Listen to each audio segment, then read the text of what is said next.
You're listening to the Recovered Life Show, the show that helps people in recovery live their best recovered lives. And here is your host, Damon Frank. And welcome back to the Recovered Life Show. How you doing, Kristina? I'm doing well. Thank you for asking. How are you? I am doing wonderful. It is Good. really great to see you. It's Wednesday, if you can believe it. I do. It's beautiful too. It is. And we are, just to let everybody know, you are tuning in to episode 83, Wednesday, March 9th, 2022. So welcome to the Recovered Life Show, everybody. Thank you. And for those of you who have been asking how to support us, make sure that you like, follow, and share. Plus, we have a system now to accept donations to keep these things going, these wonderful topics. So you can buy us a cup of coffee. It says buymeacupofcoffee.com/recovered life. And we have amazing things planned. So thank you to everybody who's asking. Thank you for those shares, those likes, those follows. We will keep this going. It so helps us, Kristina. I mean, everybody who's listening, it's another day in recovery, another beautiful day in recovery. Beautiful. We're halfway through the week. I was so excited to, see you do the show. And, I just love all the interaction that we get from people on the app and through Clubhouse and everything that we do.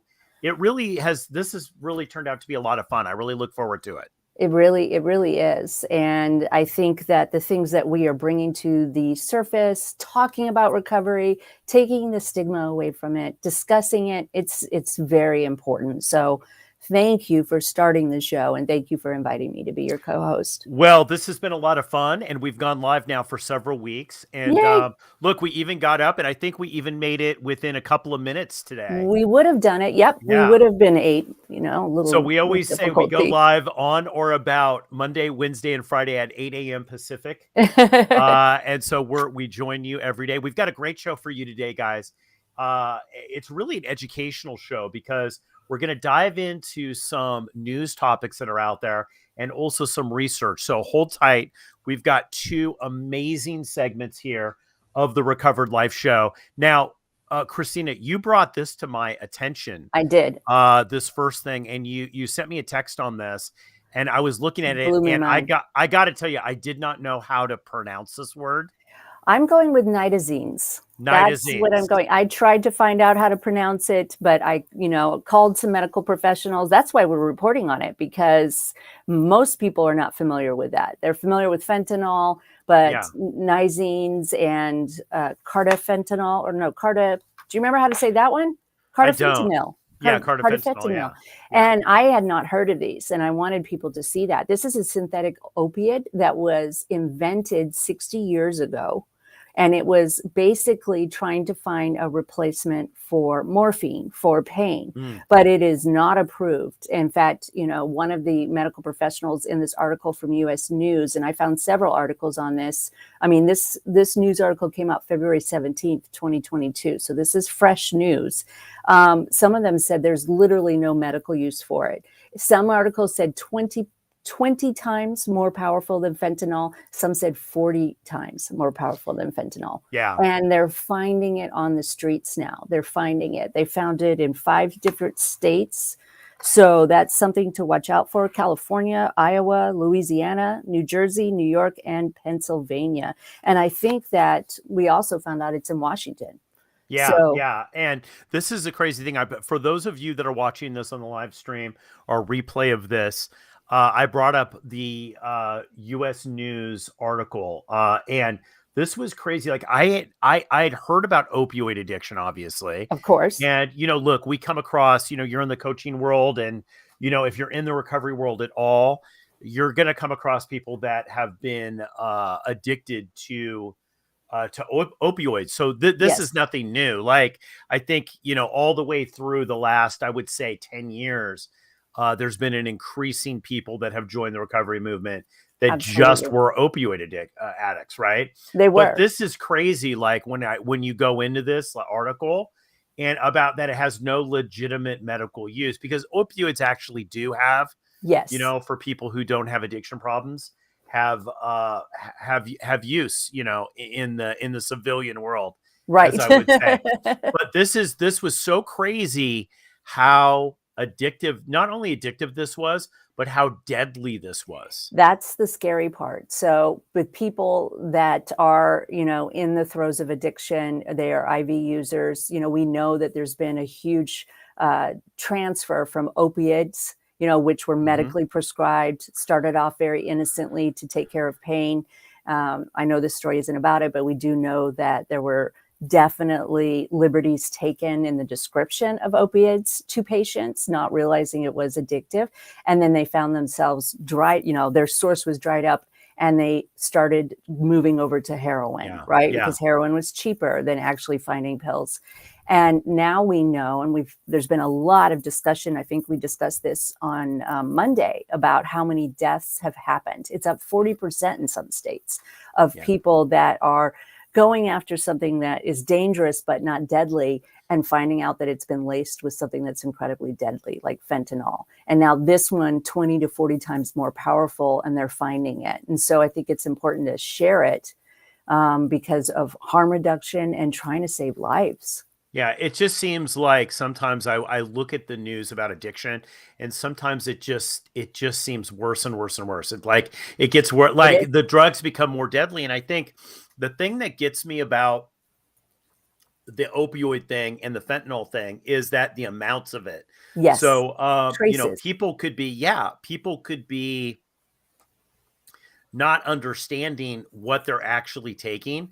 And they take way too much of it, right? And that's the thing with fentanyl. But what got me about this article, and as I started to do some research, I was like, wow, this is a huge deal. Like, this is big. This is just as big as when fentanyl started. It is. And you can do it. You can snort it. You can take it. And so let's say you're out there and you party, and maybe you feel like you don't have an addiction problem. It could take your life.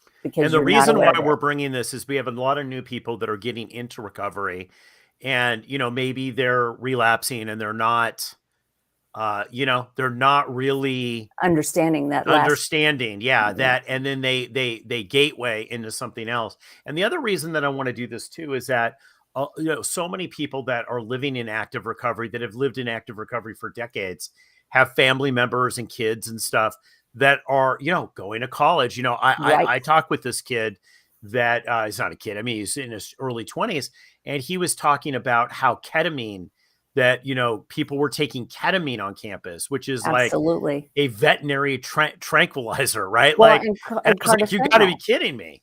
Carfentanil is used to euthanize animals. Right. And people are not recognizing how dangerous this is. And most of the time they don't even know. So, in the vein of harm reduction, whether you believe in it, whether you don't believe in it, it is saving lives. It is helping people stay away from these life-threatening drugs and move on to something else until they can get to recovery.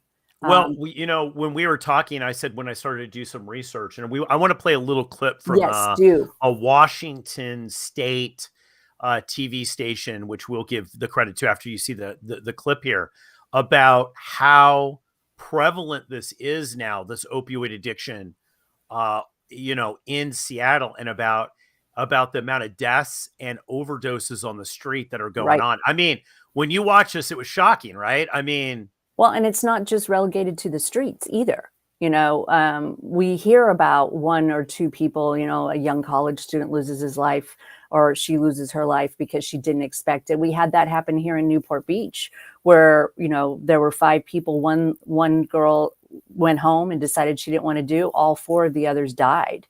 And so some stories get a lot of press, but it is happening, like you said, on the streets. And we are not recognizing, I think, how powerful it is and how quickly it can happen. And we do not want that to show up.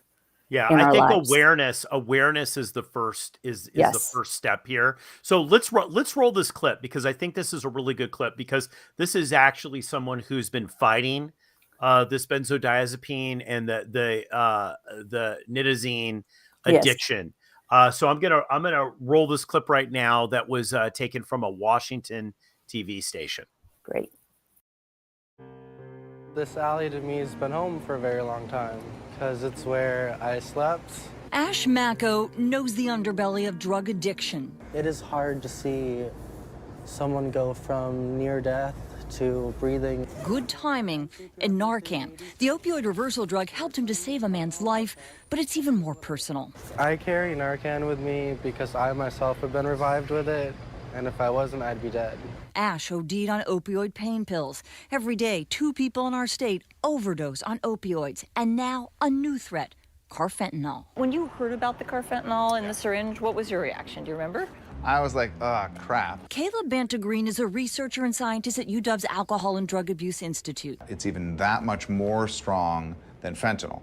And so you need even less of it to get a lot of people high on it or kill people on it. The state crime lab discovered traces of carfentanil in a syringe mixed with other drugs right here at this unauthorized homeless camp near the Fremont Troll. It's where 5 people OD'd on the same day in January.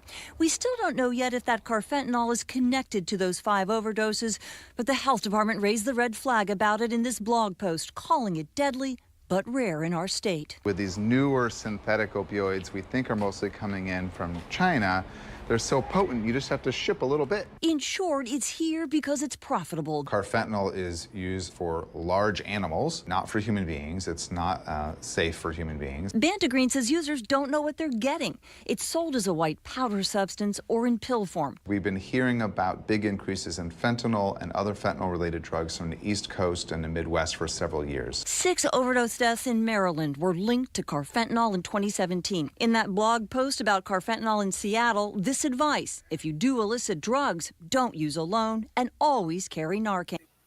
Well, I mean, was that not crazy? Right. Like, it's so frightening. So frightening. Like she said, they don't know what they're getting. People don't know what they're doing, and the fact that it's so easy to sneak into this country makes it incredibly powerful and something we have to talk about. Yeah, the thing that I got from this is that this has already been going on, and then the mainstream kind of hears about it, right? And just from an addiction standpoint, and that's what the show is about, we might have people that are listening to this that are addicted to these drugs or have a family member that is. Mm-hmm. And the question I always have is this different? Are these designer drugs somehow, is the treatment for addiction different? And I will tell you, see, I kind of agree. I disagree a little bit with you. Go for it. Kristina, okay. Because having worked with people that are coming in from alcohol or recovery, right? I believe that, that whole benzodiazepine class, I do believe that psychologically, as far as your memory and things like that, I believe that it trails a little bit more. And after talking to psych nurses and stuff, I saw this with meth. There were a lot of people, and this is going to be, look, guys, this is going to be controversial. I always say the thing, Kristina, that everybody hates, right? They put in the comments like, Damon, why is Damon so negative? Yeah, I'm not. I'm just saying that, like, what I saw, like when I saw meth come on the scene, and I was not somebody who took drugs. I was like, that's just not me, right? Like alcohol was my thing. But when I saw meth come in, I saw the rates of people getting sober go way, way down, right? And meth treatment, what would happen is I would see people who had the deal that were doing the deal and would have these like little, I'm just going to say like mini emotional relapses, not like you would see in alcohol, like you have those with alcohol, but it was almost like a chemical kind of reliving of it, right? Yes. And I would see them going. And so, I think the process isn't any different. Like, I agree with you. It's like, people got to come in and they've got to like decide, hey, am I willing to do this or am I willing not? But I'm wondering, like, what is the long-term effects of people trying to get in recovery when they've been taking, Nitazenes and stuff? Well, it's so new in many ways. Even though the drug was created 60 years ago, this is the first time we're seeing it. And I believe that we'll see it in every state very shortly. And so we don't necessarily have the studies.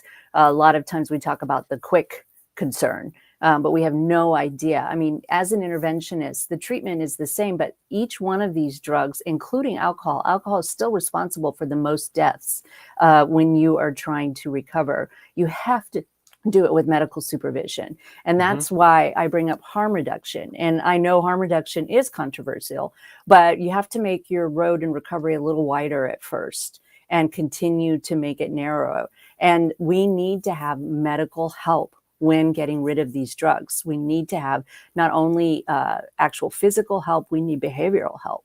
And sometimes, often, like if I'm placing a client, I need to make sure that where they're getting placed actually has the tools to handle, the meth use, the eating disorder, the behavioral issues. Mm-hmm. So not only does it cost something, a lot of people have depression and anxiety. And if it takes 6 months to just even get 50%, these are studies that we know, 6 months to get 50% of your brain back. And that's a very crude way of saying it, but to have access to your brain with alcohol, I can only imagine how much longer this does. Well, here's the thing. It was interesting. Several months ago, it was almost a year ago, I had an interview. It was like last summer. I had an interview with a scientist who was working in the opioid addiction thing. And he was not in recovery, but this was his whole focus, right? Was to develop new ways for people to detox from opioids. And one of the things that's interesting about opioids is the detox cure for opioids is opioids. Yes. And so what we were talking about with this is about, like, in a way, how crazy that is, right? But like he said, there's no other way, because of the thing with opioids that makes it a little different is the nerves in your body are like, it really affects the nerves, and opioids cycle through your body at different times, right? Right. So you could be sober as a church mouse for 90 days, 6 months, but have some sort of opioid physical relapse. Yes. Right now, of course, I'm not a doctor, guys, and don't quote me, and I'm not, but I've seen this personally in just working in recovery, right? With trying to help people get sober, that, I've seen this. I've seen people 6 months, a year, and talking with people who are psych nurses and doctors that are also in recovery that are working, and they're telling me, they're like, you know what, this is cycling through your body. So it's not a one and done like detox where you're through it with alcohol and then you're kind of through it. Like, you'll have cravings, but it's different. People with opioids are actually feeling this for so long. And all of the things, I recently worked with a client who went under anesthesia for a medical procedure. It was necessary. And the feelings that came up just because it was close to some of the things that they used in the past caused a lot of distress for this person. And I think the more that we talk about it, the more that we understand, this is important for the world to not relegate everybody into, they're out there, dirty needles, they're addicts, we don't have to care about them. People get into real trouble. People that weren't expecting it, like you said, they never had a problem before, and all of a sudden they are addicted to opiates. Opiates attach to your opioid receptor. Right? That's how they work. And like you said, the nerves deaden, right? And so it's very simple. Unlike alcohol, which processes through the liver, you can process one drink at a time, one drink per hour, and you can get it out of your bloodstream sooner. These hide. And it's really important to work with an interventionist or to work with a professional, medical professional, to make sure that you can ride that wave when it shows up and to have alternatives. Yeah. And I think that just that clip that we saw, and I'd like to thank, the people who produced that. It was a local, it's called Como News in Washington. Okay. And, Washington is seeing this huge explosion of fentanyl and nitazenes and all of these benzos and the illegal benzos coming over from China. Wow. Like it said, and really kind of going through the streets. But like you said before, Kristina, it's not just the streets. It's housewives, it's dads, it's everybody, it's executives, and they're taking these designer drugs. But what's happening is the response is not what they think it is. I mean, it was so sad to watch that this kid's got to walk around, in a civilized world with Narcan, right? Hitting people with Narcan. So it's going to be interesting to see what happens, because with science, the drugs are just going to become more designer and more designer. They are. And with the legalization of marijuana, there is a big push from illegal, drug dealers to get this on the streets and have it available. And so that's one of the reasons why we've seen this shift, because all drugs are about money, right? And that's a huge motivation for certain cartels and different people. And I know that's kind of a weird thing to say, but that's truly what's happening. It's true. The minute marijuana was legalized in most states, all of a sudden there became a huge marketing campaign for these designer drugs. So Absolutely. it's something to have guard against. Not only did it become a market for it, but I think that people in recovery are not geared to deal with this. And I'm going to tell you this too, because there's a lot of misinformation out there regarding drugs and recovery in general that I found. Right. That there was a lot of things that I believed that I was told or taught in 12-step groups.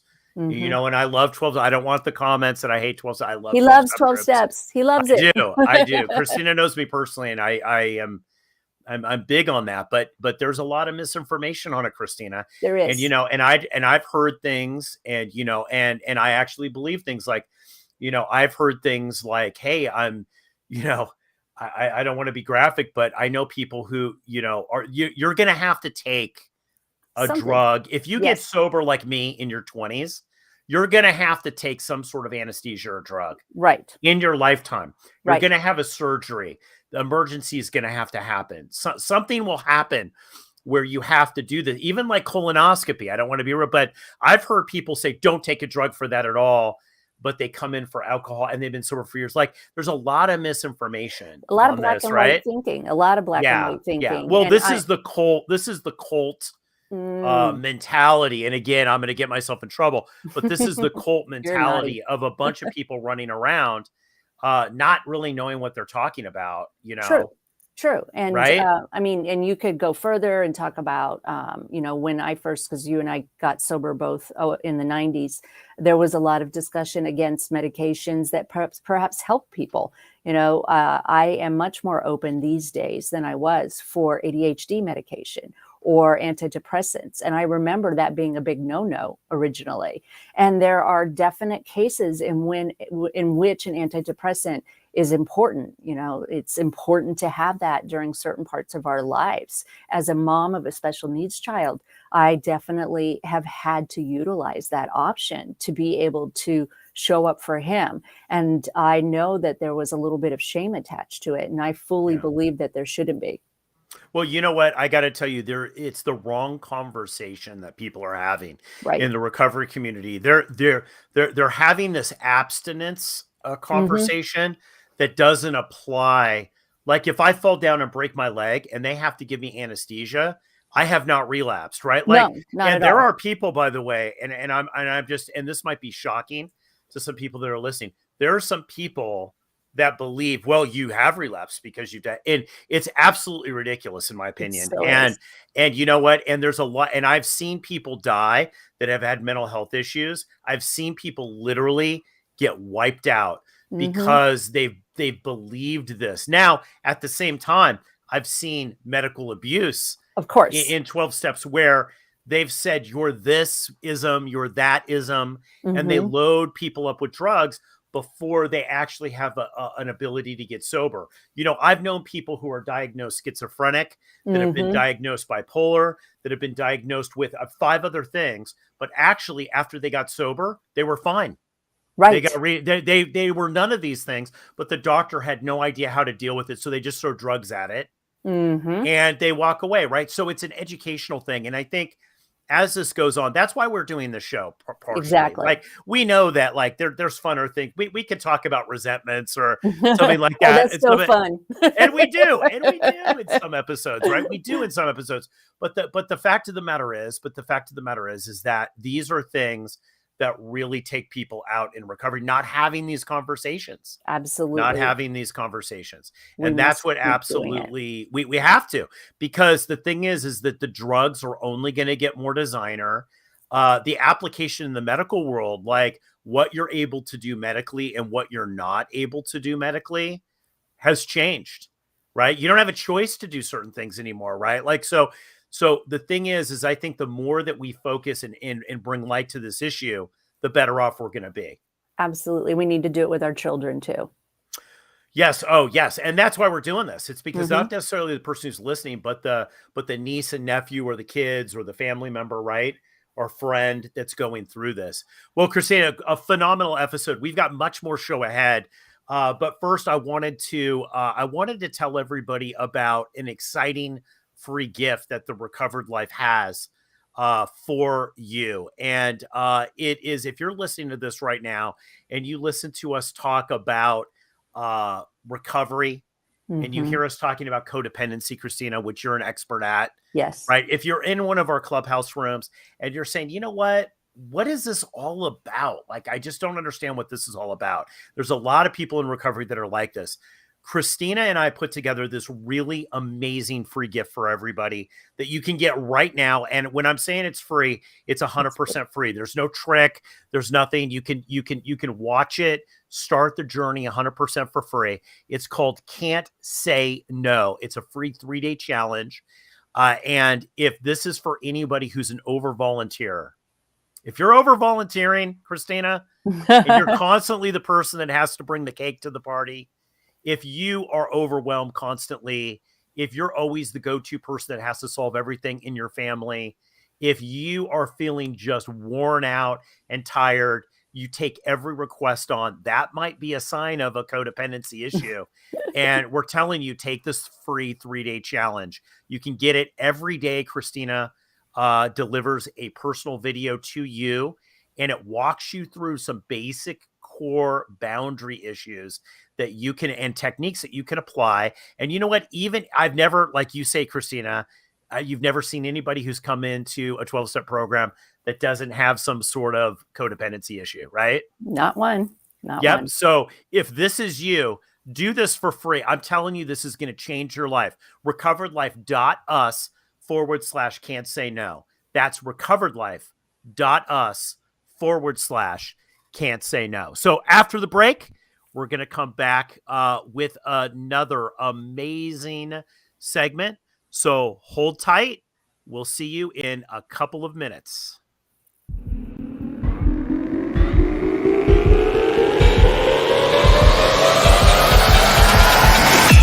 You're listening to the Recovered Life Show. You know, Damon, you mentioned Clubhouse, so I want to make sure that people know what that is and how to find us. Clubhouse is an audio platform, a social audio platform, and the Recovered Life is bringing 4 beautiful, we call them rooms, 4 different times through the week, Monday through Thursday, 9 a.m. And all you have to do is download the app, go and follow Recovered Life, come into our rooms, talk about it. It's where we get to share different ideas and different topics, like setting boundaries on Wednesday. Tuesday, we do the brain room. Thursday, we talk about being stuck in the recovery world, being stuck in our own recovery. And Monday, you like the way I did that without any linear. I love it. I love it. I love how you did that. And Monday, we set the tone for the week. And it's just a great place. It's a beautiful community. It's absolutely free. Make sure that you join us, and you can get more of this and a whole bunch of people behind you talking about it. It's like having a room in your pocket. Well, you know, thank you so much, guys. And welcome back to segment 2 of the Recovered Life Show, episode 83, Wednesday, March 9th, 2022. Kristina, thanks so much for mentioning Clubhouse, because before we go into this next segment here, which I know everybody is going to love, you know, the Clubhouse has really changed my life in a lot of ways. Mm-hmm. And I'm going to be honest with you. When it's an audio app. If no one is on Clubhouse, we have a huge Recovered Life community there. And like Kristina said, we're on 4 days a week at 9 a.m. Pacific Standard Time. And, you know, when I first came on, I thought, you know, we can be of service. We could hear what people have to say. Maybe people that are in early recovery. We'll bring some contributors on. We'll add some value. But I have to tell you, I think I've gotten way more value than I've given on Clubhouse. Oh, it's been phenomenal for my life. I started listening last February when everybody was still at home, and I cannot believe a year's gone by. I now live in a recovery world where people halfway around the world are joining me, and we are all getting to know each other. And it's really a beautiful addition to your recovery program. It is. And you know what I love about it is there's always something going on. There's other rooms too that I go to on there. But I have to say the Recovered Life rooms are just amazing. They are. And we cover the things that, I always used to sit, I remember having like 10 years and 15 years and sitting there and saying, you know what, man, I really wish we could talk about neuroscience. Yes. And I would look it up on YouTube, and I would show people and say, hey, check out this video. I'd send it, and they'd go, that's really interesting. And we talked about it in fellowship, but we could never really dive in. Right. No. But these, man, we're going deep. And the difference between Clubhouse and the show is that on Clubhouse, you're also talking. You're talking to us. Right. That's the amazing thing.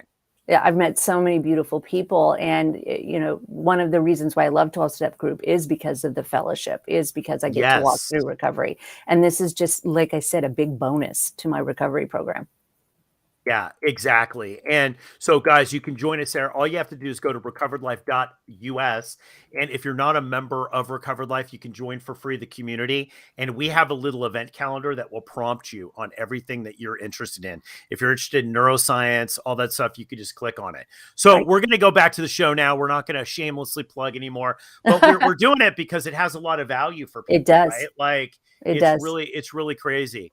So I found this article and I want to talk with you about it, Kristina, because I found this totally interesting. Most people that are in recovery will identify that they have a lack of power issue, a control issue, right? And this was from Psychology Today, and it says how chronic trauma can make a person controlling. And it was reviewed by a guy named Tyler Woods. And it's a super interesting article. What I like about the fact that they're connecting this, and this is something I wholly believe, is that a lot of people come in, and if you're familiar with 12 steps, they have this little word called character defects.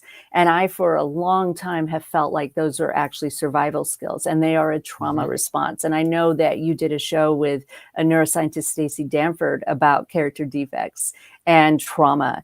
And I love the fact that if we can look into these things, then we can stop thinking that they didn't, they came out of nowhere. We can quit pathologizing ourselves, and we can actually see where we developed, because of trauma, belief systems. I mean, who wouldn't be controlling about their circumstances or their surroundings that grew up in an unsafe home? Of course, many of us would be controlling. I know I was hugely controlling, and that caused me a lot of heartache in my life. It was one of the things that contributed to my substance abuse. And so I love it. Yeah, well, this is one of these things. You mentioned Stacey Danford, and I will definitely say an old dog like me can learn new tricks, because I when I heard that, honestly, when she says it's not a character defect, it's a trauma response. And still, guys, if you haven't seen that episode, it's on the Recovered Life app. It's on YouTube. It's one of the most downloaded shows that we've had on the podcast. It was controversial, and I even had people that saw it that were in my home group call me and go like, really? Like, that's kind of crap. Right. But after they watched it, they got it, and this is a new thing for me. I think trauma is one of the biggest things, the study of trauma, that has come into addiction since, I would say, the 12-step creation. I think it is big. I am a member of Adult Children of Alcoholics and Dysfunctional Families, and there is a way to unroot, discover, what our trauma is, and it's called blameless. And there is a way to do that. And I think that many times people will say things, leave the past in the past, but the past is giving us clues. We have belief systems based on that trauma that no longer serve us. So we must go back. And I believe it's the graduate program of 12 steps. It's a wonderful program, or you work with a coach, but trauma has to be dealt with, or you'll be dealing with it every day of your life. 100%. And I'm going to bring this up on the screen for people who are watching. the live stream or the replays, if you're listening on the podcast here, I'm just going to read this stuff off to you because I thought this was good. This article goes in, and I wanted to go over these key points because one of the things I do love about Psychology Today is they'll just put the key points right up front. True. So if you're a little ADD like me, I don't have to wade through to figure out what's the point. A little bit. Just a little bit. Come on. It's as we're going to do an episode, ADD or my competitive edge. You know what I mean? So here's what it says. Interesting enough about chronic trauma. How can make a person control it? It says victims of chronic trauma often have an overwhelming desire to control their surroundings. Absolutely. Do you find that to be? I find that to be the case. Absolutely, and that's why I like talking about it in other words than character defect. You know, it didn't come out of nowhere. We have clues, and it would be impossible. It would be telling somebody, you know, I don't want you to go to work with your glasses on if we don't look at it. It's that debilitating for us to engage and maintain healthy relationships, for us to have a healthy self-esteem, for us to, you know, live a beautifully recovered life. We must be willing to go back and take a look at it. So, you know, the thing that I love about this is the next statement that it says, and what you said is the character defects thing. This is where I think this comes in. So it says victims can improve their recovery by recognizing a maladaptive control issues they may have developed in response to trauma. And this is the whole thing about character defects, Kristina. And I want to throw this theory out there. Okay. Yeah. Character defects, meaning that you're judging something as good or bad. But as we find out through 12 steps, sometimes things are neither good or bad. You might have a maladapted response to something that's not good or bad. It just doesn't work. It's either effective or not effective. When you put the word defect in, then that automatically makes it bad, and you can't objectively look at it. I've always said one of the amazing things about recovery is that the first part of recovery puts you in a place of neutrality, where you can look at things from an honest lens. Right. And that is extended to the ACOA and D program. And for people who are not aware of that, that's adult children of alcoholics and dysfunctional families. It's a beautiful program that takes it away. You're exactly right. Character defects or things that are hurting you now are just not right-sized survival skills, almost in every case. There was a reason why we lied. There was a reason why we were controlling. There is a belief system that's hidden way under. I often refer to the book, The Body Keeps the Score, which shows like one of the hugest medical studies came out of Kaiser Permanente. And we know that physically after that, it was 36,000 people, I believe, that participated in it. After looking at that stuff, we know that it actually changes our genetic code. It, of course, is going to change our nervous system. It is, of course, going to make us want to be controlling because we have to protect ourselves. And it isn't until you're willing to look at the work and start to unwind it that you no longer have to have that. It's literally stripping something away from somebody, ripping that blanket away. And it's important to do it with gentle hands. Well, they use in this, they use the 12-step vernacular. They use the word powerlessness. Yeah. Yes. So they say, what does powerlessness mean? Right. And when they're talking control, powerlessness, right. And it says, it's interesting. The big takeaway, it says trauma victims can take back some of their personal power by impartially examining their needs for control, right? Like, so this is a huge win, I think, for anyone who's listening here, because it says, like, if you have control issues or you feel uncomfortable because you're not in control, right? Right. More importantly, just being able to impartially just step back and to examine this is like, why do I need to be in control here? Why do I need to have the outcome? Why can't I just do what I want to do or do what I need to do? Right. I'm right. Yeah.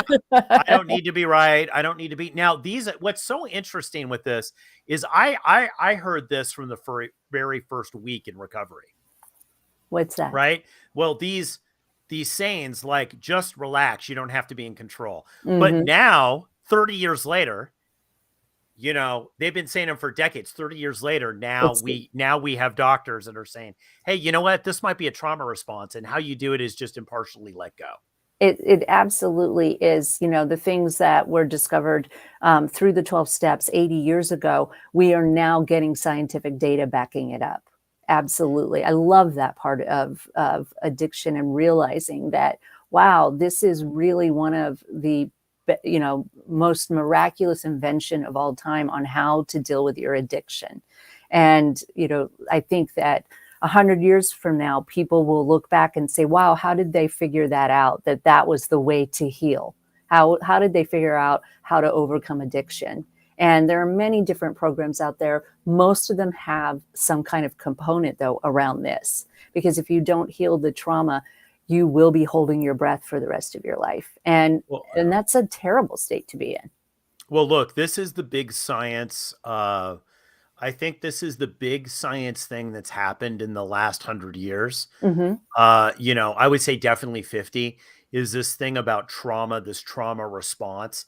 And it's really kind of sad because you look at some of the ways in which the real world basically treats, right, trauma response, and they're not so compassionate.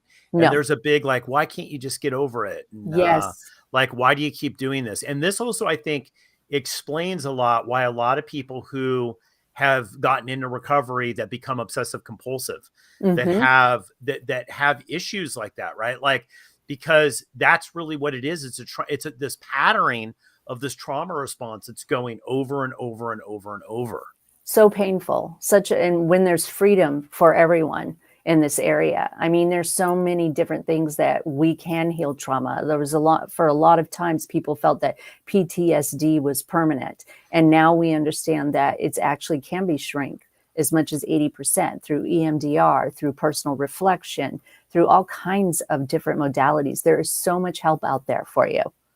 Don't be afraid. Yes, absolutely. And I think one of the best things, with the big book of Alcoholics Anonymous, I'm just going to quote the book itself. One of the things that I think the most interesting thing, it says, there's a quote in there. It says, lack of power was our dilemma. And I think what this article is a scientific approach to that statement, in my opinion. Right. So it's a scientific approach, because the thing is, and I think that the whole key to this, people are listening to this and saying, man, this is me. Like, I never was controlling before, but now I got sober and now I'm totally controlling. Right. Like, this is something to look into. Did something happen to you, or is there some sort of pattern that's running in you that is feeling that you need to have this sense of power when it's totally not rational? It's just not rational. But somewhere it was rational, and that's why you have to go back and figure it out. Somewhere it was in your history, and you're right. Somewhere it was. Yes, and so not looking at it as letting trauma drive the car. Well, this whole ACOA thing, Kristina, like you mentioned, this is the game changer here. This whole ACOA game changer, because, as you get sober and you work through and the years go on, you realize it's like some of these ideas, because I believe that all of sobriety and recovery is letting go of these ideas. It's not about obtaining anything, right? It's about letting go, right? It's about letting go. How do I let go of these old ideas? And you start to realize that, where did these old ideas come from? You wake up one day and you're like, you're 10 years sober and you're like, why do I believe that? Right. And this is really, I think this is really the key, and I think can be the lever for, I know it was for me and for other people as well, to really look at, to say, it's like, you know what? Hey, why am I believing in doing the things that I'm doing? Right. Examine. Absolutely. Well, guys, this has been a phenomenal episode. Thank you, Kristina. Oh, episode 83. I can't believe it. And I wanted to just let everybody know, people want to know how they can, help the show, how you can help people. We're reaching a lot of people here on Recovered Life, and a way to be able to keep us on air is to support us, right? Yes. And this show is always brought to you by the Recovered Life contributors and people just like you that are listening. So if you guys are getting some value out of the show, we're listening to you. And the way to really be able to make your voice heard is to make a small donation at buymeacoffee.com/recovered life. And that's buymeacupofcoffee.com /recovered life. And you can help keep us on air. You can help us get the message out to other people. We use all of that money. We pour it right back into the show so we can get on other feeds and other things and really get this out. There's no coffee being bought with it. So there's no coffee being, although I do see you have that. You're caffeinated. I am on my second cup, Kristina. You know that caffeine is something that I've yet to be able to get rid of. Sometimes slowly. Well, episode 83 in the can. We will see you guys Friday for TGIF Sober. Come back. Yes. On the 11th, we'll see you there. Have a really great day, and we'll see you on Friday. All right. Bye, Damon. Bye, everybody. Bye. Keep the conversation going. Join Recovered Life, a community of like-minded people who are looking to live their best recovered lives. Membership is free, and you can apply at recoveredlife.us.